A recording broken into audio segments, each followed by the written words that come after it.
años. En segundo lugar, a Luis Enrique Mendoza, que es quien acaba de hacer nuestra presentación.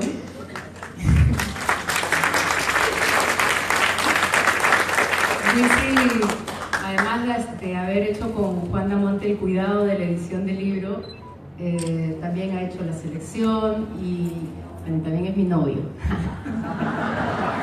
Así que ha sido con mucho amor.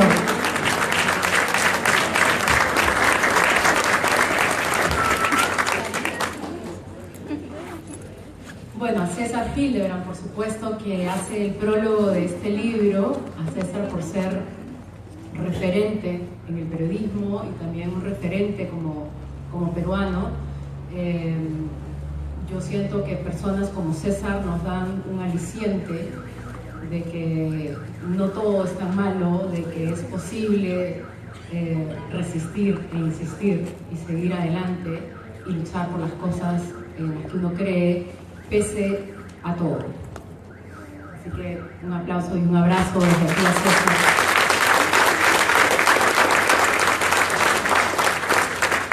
Bueno, y por supuesto a Moni y a Renato por acompañarme esta noche. Un fuerte aplauso.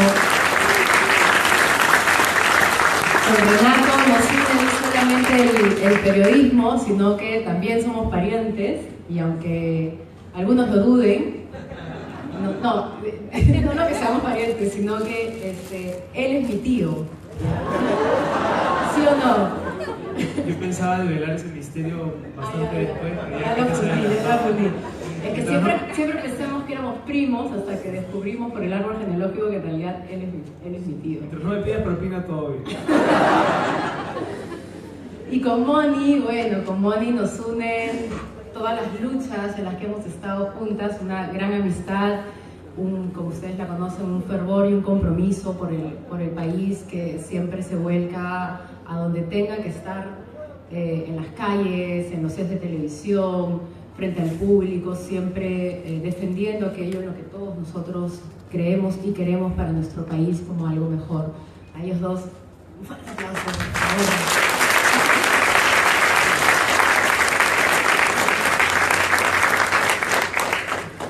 Bueno, a Gaelita, mi hijita que está por ahí. A ver, Gaelita, párate.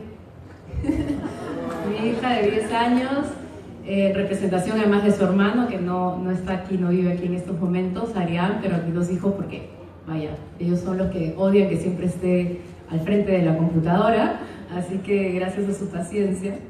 Al diario La República, que por supuesto me ha dado siempre la absoluta y total libertad para expresarme de acuerdo a lo que siempre he pensado y he querido, y eso parecería tener que ser algo natural, pero todos sabemos que en este país no lo es, y yo creo que eso siempre hay que celebrarlo y resaltarlo. Así que a Gustavo Mome, a Charlie Castro, a Ernesto Cárdenas, a Cejo, a todos los amigos de La República que llevan adelante este espacio que nos permite, así como a mí, a muchos, ¿no?, poder conectarnos con un público más amplio y poder decir las cosas y defender las cosas en las que creemos.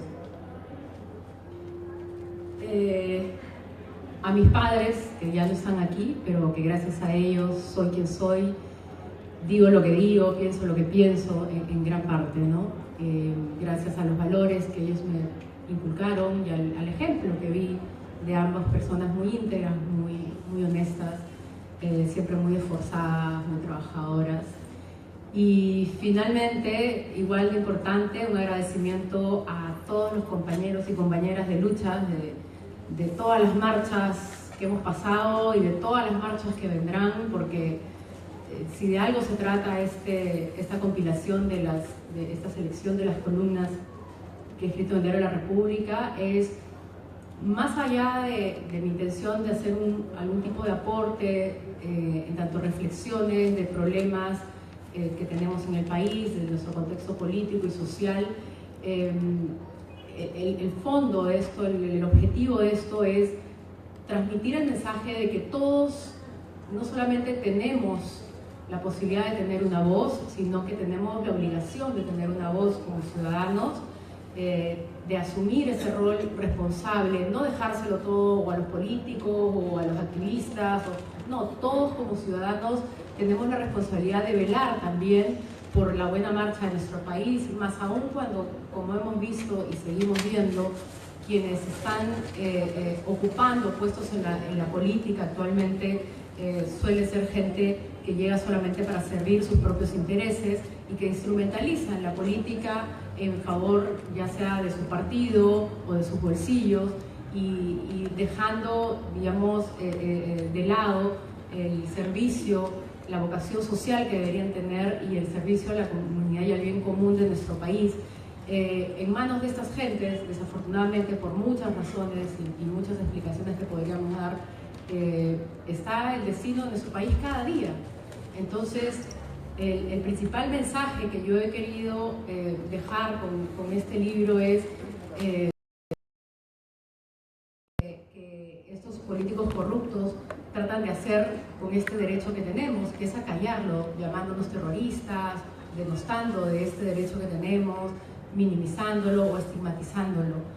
Ese es el principal mensaje que yo quisiera dejar y dar, ¿no? Todos tenemos una voz, todos tenemos el derecho y el deber de ejercerla, y es la única forma, mientras más personas se sumen a ejercer este derecho, es la única forma en que podemos mantener a línea en algo, ¿no? Y cambiar en algo algunas de las peores decisiones que estos políticos corruptos toman estando en el poder, que nosotros les hemos prestado temporalmente y que usan para sus propios beneficios.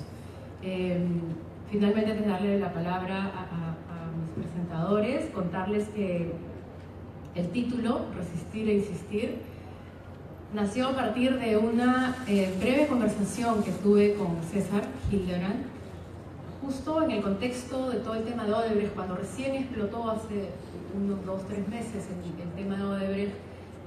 Estábamos, por cierto, todos muy preocupados por viendo la dimensión de la corrupción, ya no solamente a nivel político, sino cómo se transparentaba la corrupción digamos, en pared entre los políticos y la gran empresa.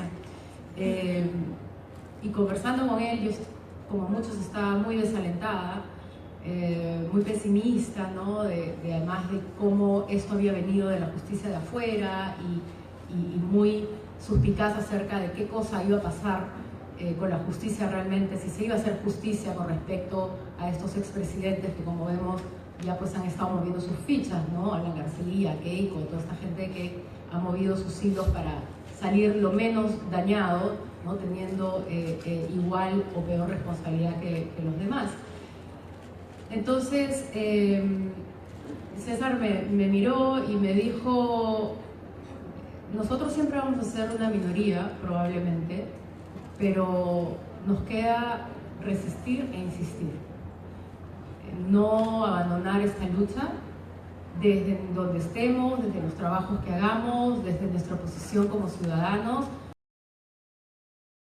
Que estos políticos corruptos tratan de hacer con este derecho que tenemos, que es acallarlo, llamándonos terroristas, denostando de este derecho que tenemos, minimizándolo o estigmatizándolo.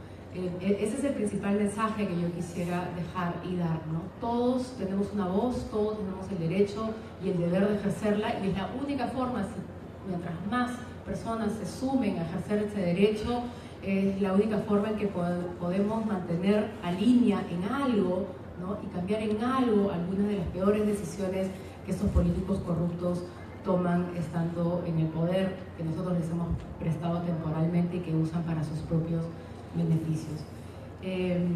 Finalmente, antes de darle la palabra a mis presentadores, contarles que el título, Resistir e Insistir, nació a partir de una breve conversación que tuve con César Hildebrand, justo en el contexto de todo el tema de Odebrecht, cuando recién explotó hace unos 2-3 meses el tema de Odebrecht. Estábamos, por cierto, todos muy preocupados por viendo la dimensión de la corrupción, ya no solamente a nivel político, sino cómo se transparentaba la corrupción digamos, en pared entre los políticos y la gran empresa.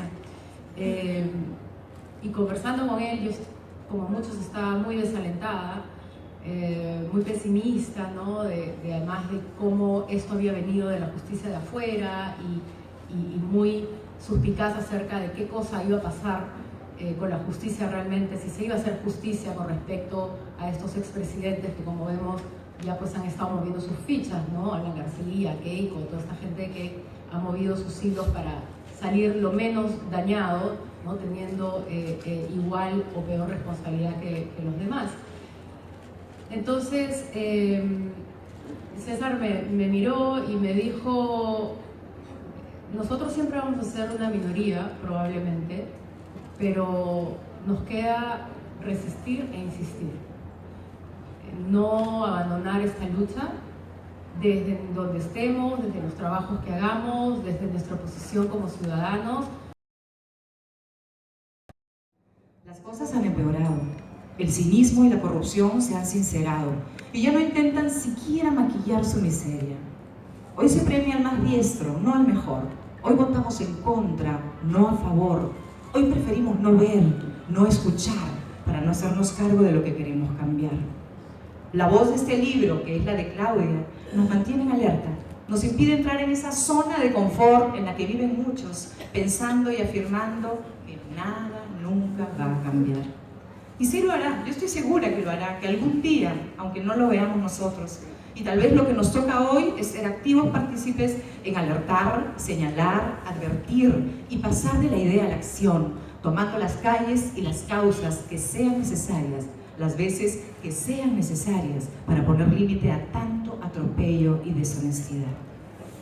Leer a Claudia es despertar y entender que solo incomodándonos lo suficiente y perdiéndole el pudor a la rabia y al enojo, vamos a poder mantener el espíritu crítico, con un cuerpo que lo acompañe y una voluntad que lo sostenga. Estar alertos y vigilantes, no solo para oponernos, también para vivir con pasión y plenitud aquello que nos nace del forno, que nos inspira y que mantiene viva la esperanza de poder construir un mundo mejor. Tú has elegido un rol que no es ni fácil ni cómodo, Clau, pero vaya que es indispensable en estos tiempos. Y gracias por eso.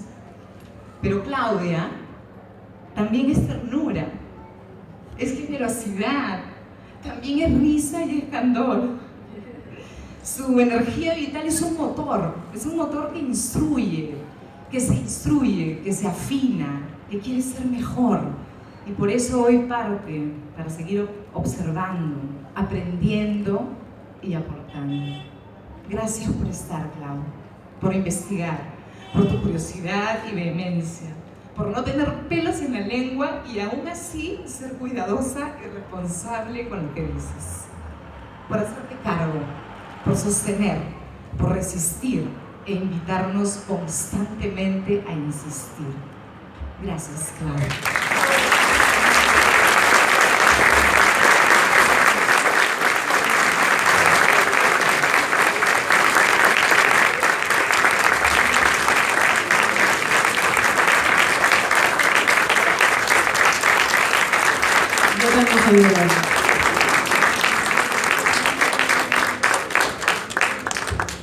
Gracias, Mónica.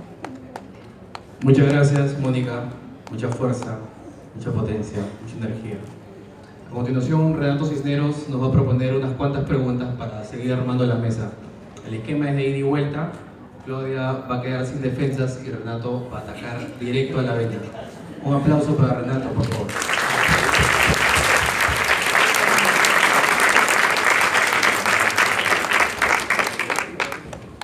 Bueno, quiero agradecerle a Claudia por haberme invitado a formar parte de esta mesa. Ella ha tenido el buen gusto de no decirlo y Mónica lo ha insinuado en el texto que leyó, pero esta reunión no solamente nos da pie para reflexionar respecto de las ideas que Claudia ha venido articulando en sus columnas en los últimos años, sino también es una suerte de celebración a la persona que ella es y una forma de despedirla en este exilio breve que emprenderá este lunes. Si ustedes no lo saben, yo se los cuento con la natural infidencia que me caracteriza. Ella va a vivir 2 años en Estados Unidos, no sabemos si la tendremos al cabo de esos 2 años entre nosotros, así que esta reunión sirve para celebrar sus palabras, para celebrar sus ideas, pero también para celebrar su presencia y lo mucho que la vamos a extrañar, no solamente los que la queremos, sino todos quienes la leemos semana a semana. Gracias por invitarme, no te hubiese perdonado si no me pasabas la voz para estar aquí, sinceramente. Y es interesante porque con Claudia hemos compartido más de una vez charlas sobre nuestra familia, una familia en la que no necesariamente destaca el temperamento respecto de pelear por las ideas. Es decir, tenemos antepasados que por supuesto han jugado su papel y su rol en momentos muy álgidos de la historia republicana contemporánea, pero de verdad que en los últimos años, y yo lo digo sin ningún ánimo de victimizarme, pero la única Cisneros que ha sacado el temperamento y el carácter a la hora de pelear por las ideas ha sido Claudia. Yo a veces, cuando leo sus columnas, me pregunto si en realidad todos los que escribimos columnas no deberíamos escribir sobre esas cosas que escribe Claudia, pero creo que es una cuestión de carácter y creo que ella lo ha sostenido, y en ese sentido una de las primeras características que quisiera destacar de ella es su absoluta coherencia y su indesmayable obsesión por plantear siempre temas que son los que a la hora definen la sociedad que somos, la sociedad que podemos ser, la sociedad que hemos sido. Antes de hacer una serie de preguntas que me habían surgido a la hora de leer o releer algunas de estas columnas, muchas de las cuales ya había leído en La República, no quisiera dejar de destacar el hecho de que Claudia forma parte de una generación de voces disidentes, críticas, que se han bien acostumbrado a impugnarle a las autoridades el rol que deben ejercer. Hoy, por alguna razón que no termino de entender, estamos viviendo una suerte de primavera entre las autoridades que nos gobiernan y los medios y los líderes de opinión que comentan aquello que está ocurriendo el día a día. Pienso en César Hildebrand, pienso en los periodistas que en los últimos años han dejado de tener presencia mediática. Por ejemplo, no es casual que Juan Carlos Tafur, Rosa María Palacios y Augusto Álvarez Rodríguez estén publicando en la misma coyuntura de esa feria del libro un libro que se titula Fuera del aire, casi como una broma irónica al hecho de estar precisamente fuera del aire. Claudia se inscribe un poco en esa tradición, voces disidentes que ya no tenemos cómo escuchar, salvo en contadas ocasiones. Y quizá una primera pregunta para entrar ya en conversación con ella, que finalmente la idea de esta reunión es escucharla, es esa: si tú sientes, Claudia, que en los últimos años la oportunidad de poder exponer una opinión se ha ido limitando, quizá porque los medios han dejado de interesarse en la disidencia, quizá porque las autoridades han estado muy cómodas con la forma en que se les ha venido analizando desde los medios, o si tú sientes que simplemente es una coincidencia que de pronto voces tan críticas como la tuya y la de las personas que nombraba estén hoy como fuera del sistema. ¿Sientes que es casual? ¿Sientes que responde a un propósito? ¿Cómo te sientes tú respecto de eso? No, yo no creo que sea casual. Yo sí veo y he experimentado aquello, de cómo los medios, los grandes medios de comunicación requieren y se sienten cómodos con periodistas complacientes y obedientes. Desde el momento en que un periodista se atreve, ¿no?, a ser disonante de las voces monocordes que rinden cierta pleitesía al poder, la cosa se comienza a complicar para ese periodista.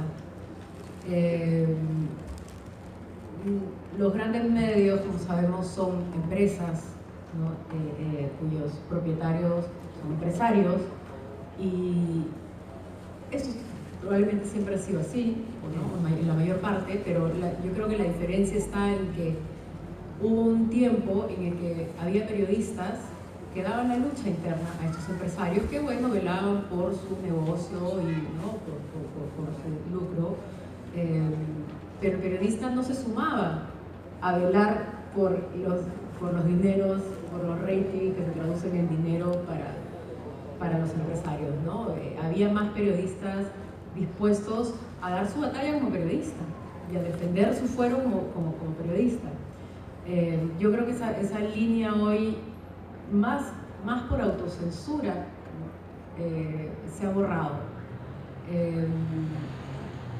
Hay muchos periodistas que, creo yo, no llegan a comprender realmente el peso y el valor de su rol en este momento histórico y en la sociedad, y la posibilidad de llegar a tanta gente y de no solamente darle una noticia, sino no dársela sesgada y dársela con un contexto en el que no se apela a la supuesta neutralidad cuando se están vulnerando principios democráticos o de Estado de Derecho o de legalidad, sino que para mí, por cierto, es una cobardía, ¿no? Cuando los periodistas dicen, no, pero hay que ser neutral, ¿no?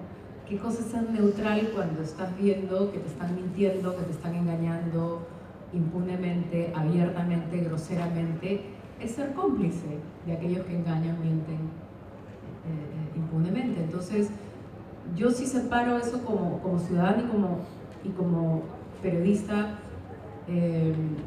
Yo no le llamo a eso ser neutral, eso es acobardarse o ser complaciente, ¿no? No se puede ser neutral ante atropellos, no lo somos en la vida personal.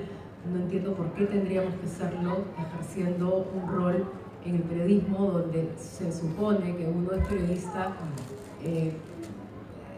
tratando de en cada paso en que hace su trabajo, ¿no?, beneficiar al bien común, al bien del país. Entonces, bueno, ya me fui un poco por las ramas, pero para contestar tu pregunta, yo no creo que sea casual. Yo creo que les incomoda en los grandes medios, les incomoda a los periodistas, no solamente que tienen una posición crítica, un pensamiento crítico, sino también, y no me refiero solamente a una posición crítica políticamente, incluso acerca del periodismo mismo y de la forma como se hace periodismo. Entonces, cuando alguien intenta dentro de un gran medio impulsar, ¿no?, un tipo de periodismo de calidad, también les molesta, pues, porque ellos prefieren la civilización del espectáculo y claro, yo no digo que solamente hagamos, porque entiendo que también pues es un negocio, ¿no? Pero se puede equilibrar, ¿no? No se tiene que dejar todo a la chabacanería o a la complacencia, ¿no? Una cosa bien interesante de tu libro es que no solamente planteas temas y críticas a determinados aspectos de la forma de conducir el país, sino que siempre hay como un llamado a tomar acciones. De hecho, no es casual que el subtítulo del libro sea Desobediencia Civil en el Perú. Quería preguntarte por la calle, por las cosas que tú has aprendido en la calle. Cuando tú hablas del baguazo, cuando tú hablas de comarca, cuando tú hablas de esos temas que no responden a una determinada coyuntura, sino que son como los grandes temas que nos recorren desde hace 20 años y que siguen siendo vigentes, se nota una pasión que termina traduciéndose en las marchas, en las convocatorias, que sin embargo, como tú bien decías hace un rato, están estigmatizadas. Pareciera que en el Perú salir a la calle es una mala noticia para los políticos. ¿Tú qué cosas has aprendido en la calle y cuánto de la calle ha influido en tus textos, en tu mirada de la realidad peruana? O sea, yo creo que, digamos, se pueden hacer muchas otras cosas, ¿no?, institucionalmente para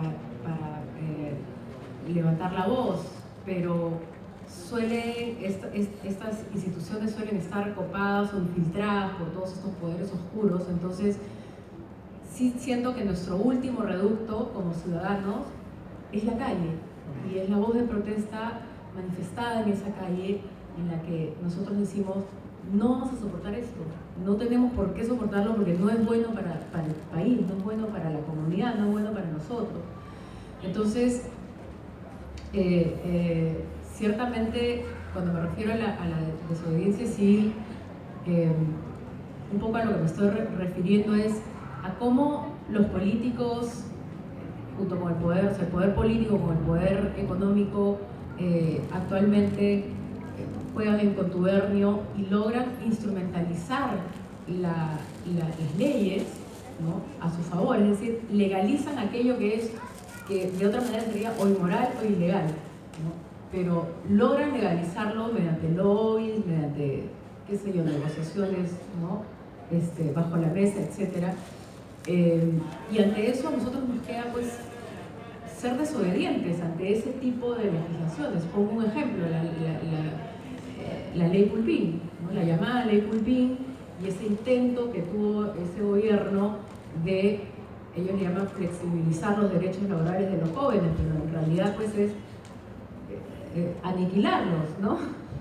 Entonces, esa desobediencia que además muchas veces se ha mal llamado antisistémica, ¿no? Como una forma más bien de rebajarla o de atenuarla. Exacto. Y claro que es antisistema, pero en el sentido del sistema corrupto que ellos proponen, ¿no? Ahí, en ese sentido, para mí es antisistema, pero efectivamente vemos una y otra vez como no solo los políticos, incluso también los periodistas, ¿no?, desde sus diferentes espacios de comunicación, estigmatizan estas marchas, ¿no? Si la marcha durante 3 horas fue pacífica y hubo una pequeña escaramuza en una esquina, bueno, esas son las imágenes que van a salir en los titulares, que uno sabe, lo hemos vivido, ¿no? Y entonces se trata de dar esta imagen de que hubo gran violencia, ¿no? Entonces, yo no creo que en ese sentido la prensa esté aliada, ¿no?, en un contubernio explícito con los políticos o el poder económico, pero sí hay pues un acompañamiento, ¿no?, a ese tipo a esa intencionalidad de diferenciarse, ¿no?, estos periodistas, de diferenciarse de esos revoltosos, ¿no?, de esos antisistemas, de esos terroristas, incluso nos han llamado, ¿no?, que lo único que hacemos es algo que es nuestro derecho, que es levantar la voz por todos. Una pregunta que probablemente sea incómoda, pero para eso hemos venido también. Te odio. Hace poco alguien me decía, a raíz de la caída en desgracia de la expareja presidencial Humala Heredia, me preguntaba sobre aquella ceremonia en la casona de San Marcos, en la que Humala en teoría asumió una serie de compromisos de los que luego se fue desdiciendo con el paso del tiempo.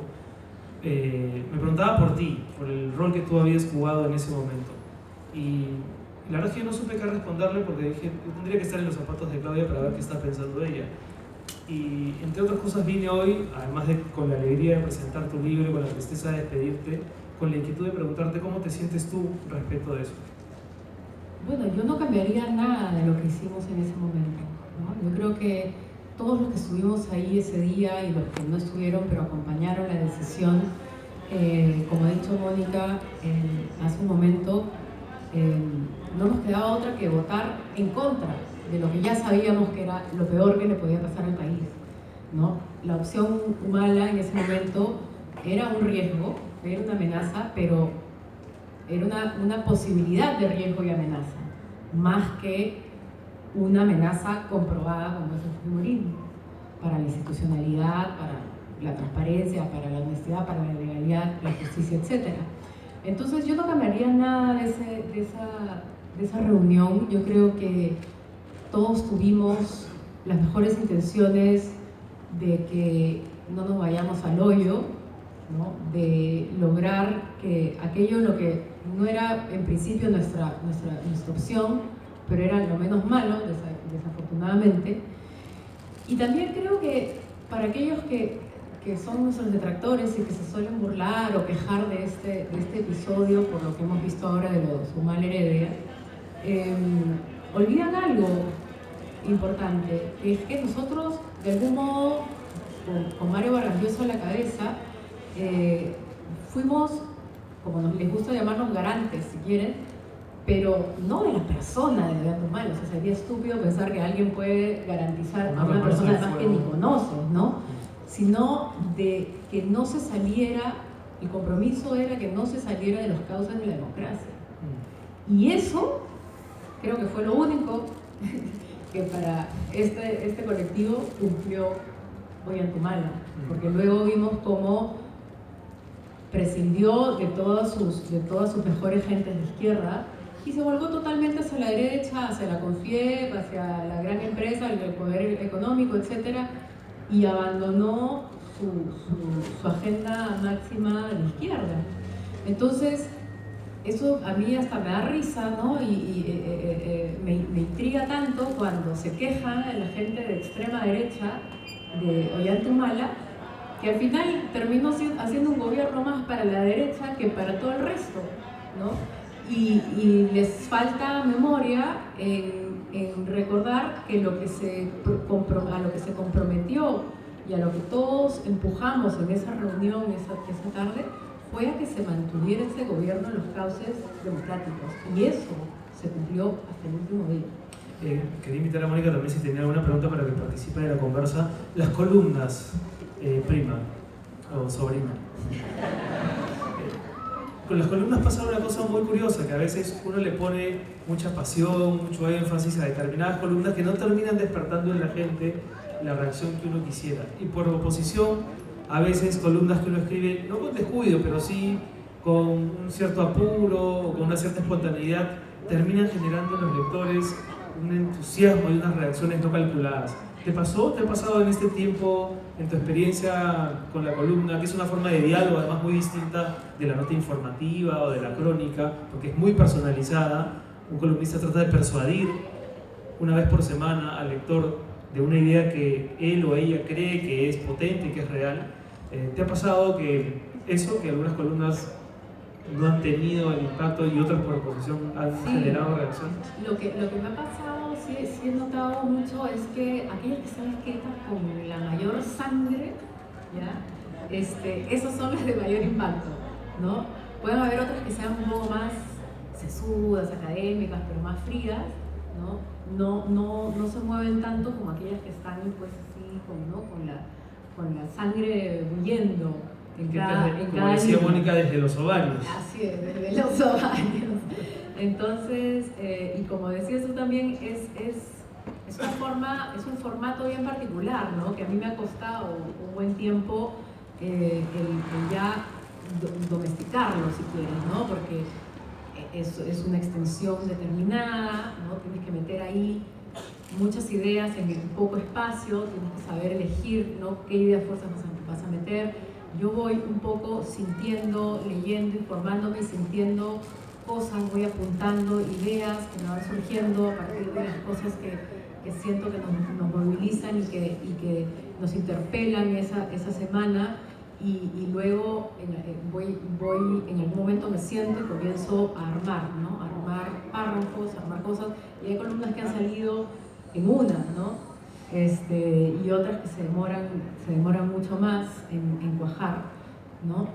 Sí me gusta siempre darle una segunda mirada, aunque no siempre tengo el tiempo, a veces uno lo entrega, ¿no? muy apurado, pero ahí también me ayuda Luisi, que él muchas veces me ha mirado muchas de mis columnas, y bueno, hay cosas pues, que a veces uno no ve, pues, ¿no? Por ser el protagonista de la escritura, ¿no? Te has preguntado, estoy seguro de que te lo has preguntado, y también es una curiosidad personal, si vas a seguir con las columnas, ¿cómo vas a vivir tu militancia, tu activismo? ¿A dónde vas a vivir? Ohio. En Ohio, o sea, ¿hay algo más alejado de la realidad peruana que Ohio? ¿Cómo vas a vivir desde allá cosas como, no sé, el tema del indulto, que seguramente se resolverá o no en el próximo año, la cercanía al bicentenario, la confrontación palpitante entre el Ejecutivo y el Congreso, todos esos temas de los cuales opinas? ¿Cómo crees que los vas a manejar? ¿Vas a seguir escribiendo? Sin lugar a dudas. ¿La columna será el lugar donde agotes toda tu militancia? ¿Cómo vas a hacer? Sin lugar a dudas, esa va a ser mi pequeña ventana aún con el Perú, y gracias al Dios de Internet y de las redes sociales voy a poder estar siempre actualizada y al tanto, y al WhatsApp también, ¿no? Porque tenemos varios grupos de WhatsApp, Telegram y demás de los amigos activistas, así que creo que no podría hacerlo de otra manera, ¿no? Creo que me sería imposible irme y desconectarme completamente y no saber qué pasa, y no saber quién está tramando qué, y no poder decir lo que quiero decir, y gritar como quiero gritar, o sea, creo que en realidad la vida pacífica de Ohio se acabó. Se acabó. Si ustedes tienen parientes en Ohio, avísenles que su vida tranquila y silenciosa ya terminó. Llega Claudia Cisneros y desde allá también que habrá que avisar. Y Trump ya está avisado.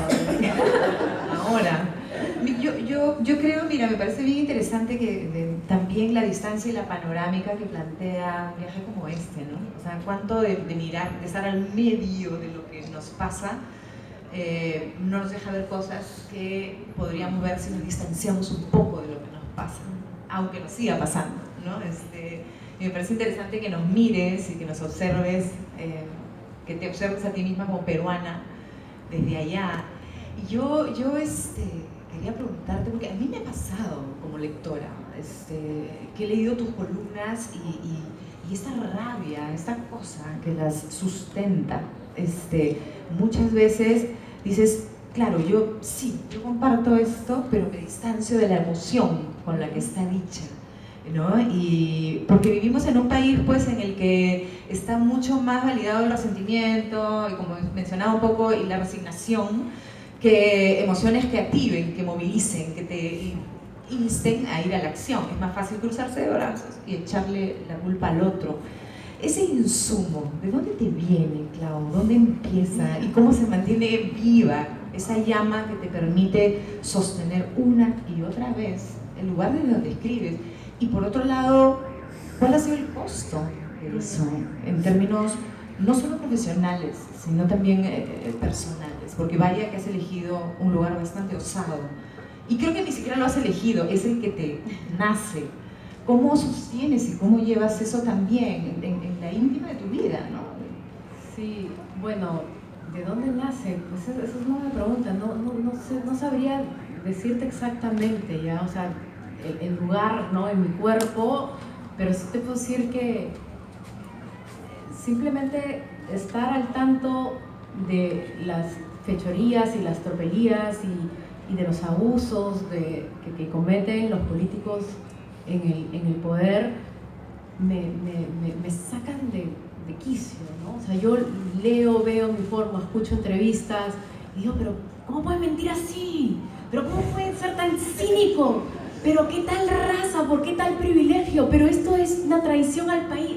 Entonces, a mí lo que me indigna es que haya gente que le importa un carajo el resto de peruanos y que está ahí llenándose los bolsillos y siendo un cínico ante las cámaras, amañando respuestas, deformando la realidad, mientras por atrás lo único que hacen es eso, llenarse los bolsillos y mantener su cuota de poder, ¿no? Entonces, esto es injusto para el Perú, para los peruanos, no tenemos por qué soportar esto, tenemos que hacer algo. Entonces, mi voz era una voz chiquita aquí, pero no hay forma en que yo no deje de gritar sobre esto, ¿no? Porque alguien tiene que decir algo, alguien tiene que hacer algo, hagamos algo, todos, ¿no? Entonces, Es verdad. La verdadera pregunta es para Luis Fernando de Claudia. ¿Cómo tramitar con Claudia cuando está escribiendo una columna? O sea, ¿cuánto tiempo tiene que pasar después que ya ha terminado para poder hablarle? Porque claro, es como, hay una radiación de Claudia Cisneros. Pero claro, Claudia Cisneros, ¿no? Hemos hablado 10 veces o más sobre nuestros antepasados, algunas veladas con whisky incluido, de tu abuelo, el mío, nuestros bisabuelos. Pero ¿qué tan Cisneros es tu rollo y qué tan Méndez es tu rollo? En Facebook tú eres Cisneros Méndez. Recogiendo la pregunta que te hacía Mónica, de pronto es más Méndez del lado Méndez te viene esta rabia, esta inquina por la injusticia, o no es que lo atribuyas a una influencia familiar, sino que es una cosa que tú has ido, cosechando por tu cuenta. Puede ser. Yo creo que das en el clavo, ¿no? Porque, por ejemplo, mi padre, Cisneros, ¿no? Un hombre más bien tranquilo, ¿no? Intelectual, muy crítico, sí, pero claro, no era de armas tomarlo. Exacto, es que los cisneros ¿no? son así, son intelectuales, pero muy pacíficos, Pero con sus mi dobles madre- vidas. Probablemente eres más Méndez que Ahora sí, mi viejo, mi padre, vivía una vida muy consecuente con sus principios, sacrificó muchas cosas, muchas oportunidades de grandes trabajos o cosas, justamente por mantener sus principios y por ser consecuente, cosa que en su momento mucha gente incluso de su entorno no entendía, ¿no? Oye, pero qué irresponsable, ¿por qué haces esto? Y eso es algo que a mí quedó con una marca, como una lección de vida, ¿no? Y por el otro lado, mi madre, Méndez, Norma Méndez, sí era una mujer de armas tomar, ¿no? O sea, mi Y vieja eso el nombre Norma Méndez suena telúrico, ¿no? recontra telúrica. Mi mamá fue la última, una de las últimas, si no la última sindicalista Bueno, ya. del Banco de Crédito, después de trabajar desde los 17 años, que se fue porque la querían 1000 veces, la trataron de invitar, ¿no? A que se fuera, que le damos esto, que le damos el otro. No, ella seguía y en sus luchas. Yo recuerdo que nos ha llevado alguna vez a estas marchas en la calle, ¿no? Contra el abuso de la empresa. Entonces yo creo que es una mezcla de ambos, ¿no? Probablemente, sí, el fuego, ¿no? La dinamita y el fuego de mi madre, ¿no? Una mujer súper trabajadora, súper aguerrida, súper autónoma, siempre muy segura, ¿no? De lo que quiere lograr, de lo que quiere hacer, y un poco la mezcla también de los principios y valores de ambos, ¿no? Y de mi padre también. En el prólogo, perdón Mónica, solamente una cosita, en el prólogo César Hildebrand dice que tú no eres neutral. En una entrevista de hace unos días tú dices que eres de centro radical. Pareciera haber una contradicción en eso. ¿Cómo resuelves la contradicción? Cuando yo digo de centro radical es porque no me siento ni de izquierda per se, y evidentemente de derecha, pues ni hablar, ¿no? De extrema derecha. Puedo compartir con la derecha el tema del capitalismo, mientras sea un capitalismo humano, ¿no? No salvaje o neoliberal. Y con la izquierda, de hecho, comparto las luchas y la defensa por los derechos fundamentales, humanos, civiles, etc. Entre otras cosas, ¿no? Valores y principios, pero no soy militante, ¿no? Ni me reconozco ideologizada de uno u otro lado. Si lo fuera, de la izquierda lo diría sin ninguna vergüenza, porque yo creo que ese es otro tema, ¿no? Cómo se ha estigmatizado desde los medios que son pro derecha, grandes medios generalmente, cómo se estigmatiza a la izquierda, lo cual es sumamente injusto.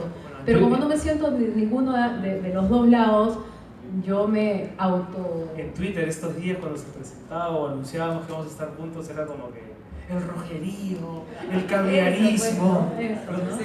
Dios la cría, ya se juntan. Entonces yo me siento en ese sentido en el centro, ¿no? En el centro radical. Como ahora. O sea, yo estar pensando a tu izquierda me siento un poco comprometido a decir algo súper controversial. Solo para terminar, lo de la neutralidad es en el sentido que lo explicaba más temprano, ¿no? Que es,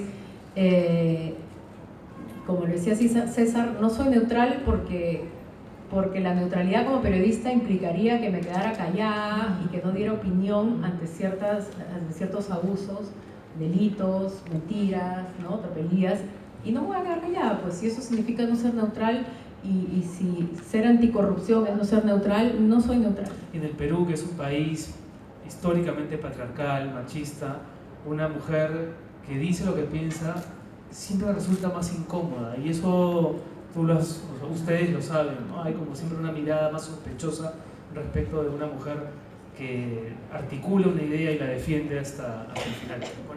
No, y a mí me parece además genial, una cosa es tener postura y otra cosa es tener soberbia, ¿no? Tener...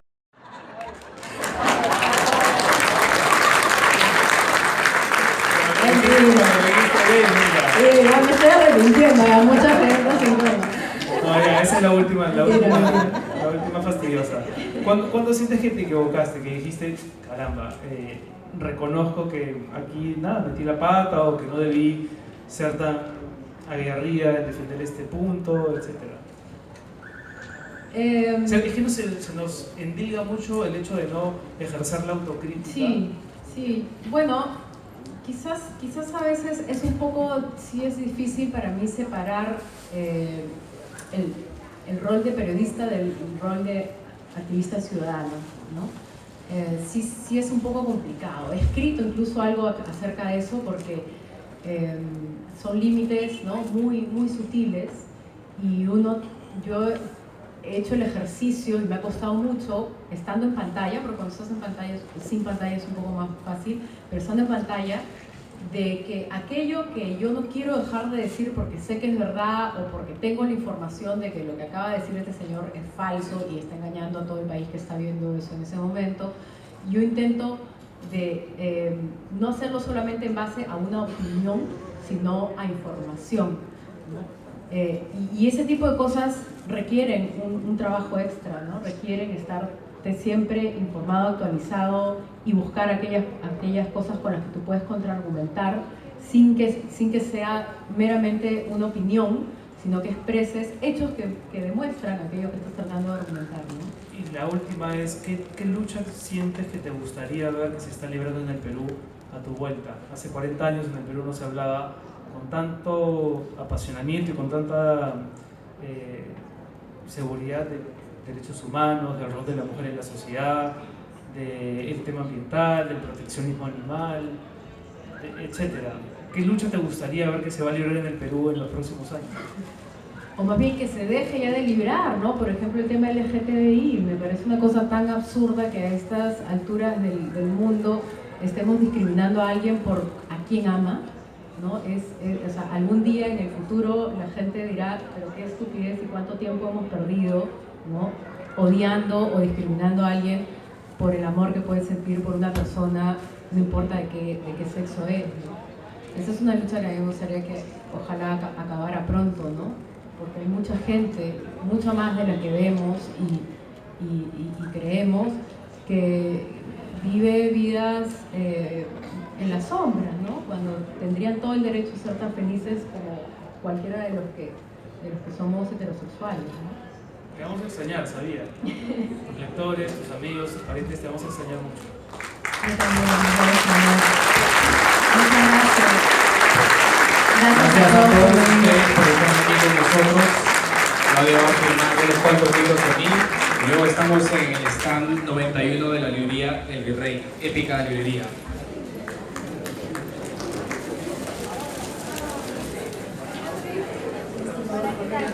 Público asistente, les agradecemos por su participación en el evento.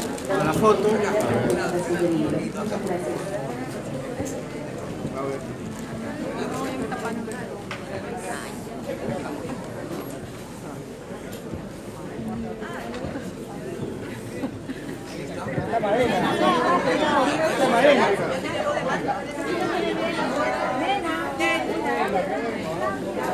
Claudita.